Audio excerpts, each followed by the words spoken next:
Hi, this is Chris with REItheme. We've got another training video for you today on a new feature we're rolling out called the Hero section for pages.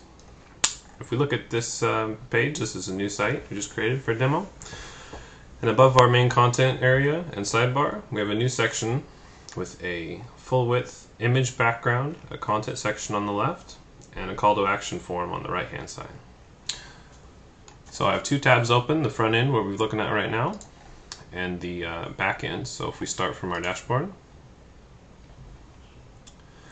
what we're going to be looking at today is editing a page.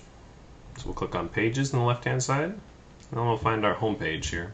Click on the title Home to edit that page. So if we scroll down a little bit here, we'll see there's a couple of sections we'll be working in today. It's the Hero section options. It's this section on the left hand side over here.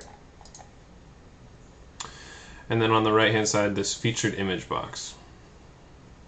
So the first option here is to enable the Hero section for this page. The second is the left hand side content. And then the third is the opt-in form. This is pre-populated with the forms that we have created on this site.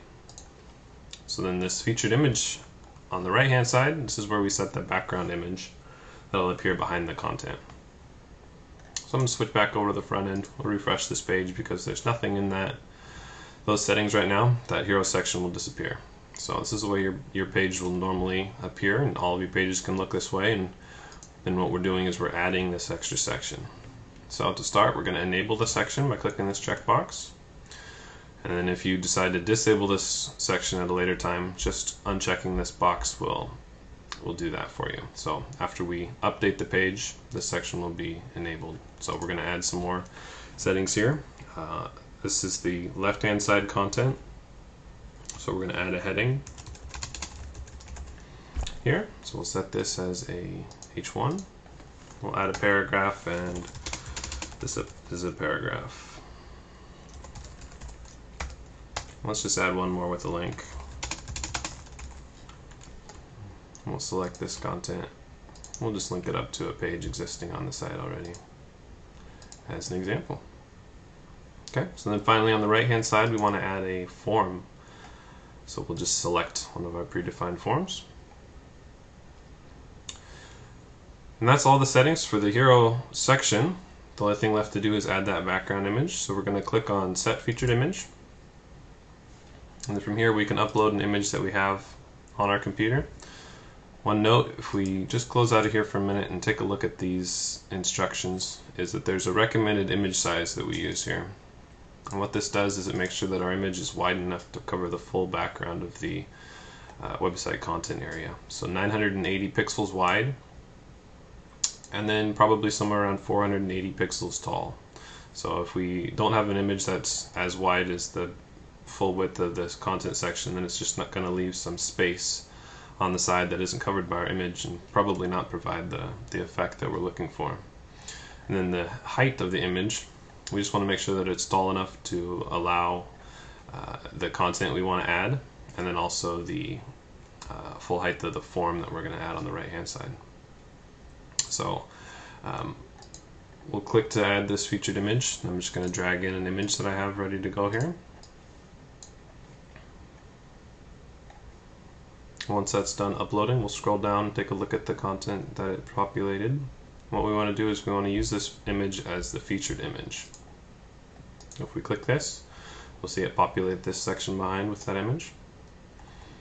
Now if you already have images uploaded to this page, you can select those from the gallery. And if we show information about that image, we can set an image as featured from right here as well. So I'm going to close out of this. We'll scroll down and verify all of our information is ready to go, and then we'll update this page.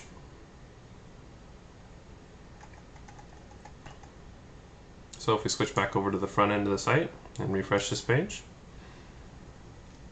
we'll see that now this section is populated. So here's the content that we added, our heading, our paragraph, and our link. And then on the right hand side, the form that we selected was pulled in and styled correctly for us, and then that image that we uploaded as the featured image is used as this full width background. Now if we switch back over to the back end, There are a couple of sections that actually aren't required. If we don't put in an image as the background, it's going to use an off-white beige color as the background, so it will still work without an image, just doesn't really provide that depth, eye-catching effect that a full width image as the background does. And then if we decide to not use a form, select none. If we update that page and go back and look at our page and refresh, we'll see that this section still works just fine without a form on the right hand side. We can use this as a content section and then provide an eye-catching image as a background. So below the video here we have some example images that you can download and add to your page and just get some ideas of what you might want to create and use as a background. And just have fun with this and test it and let us know what you think. Bye bye.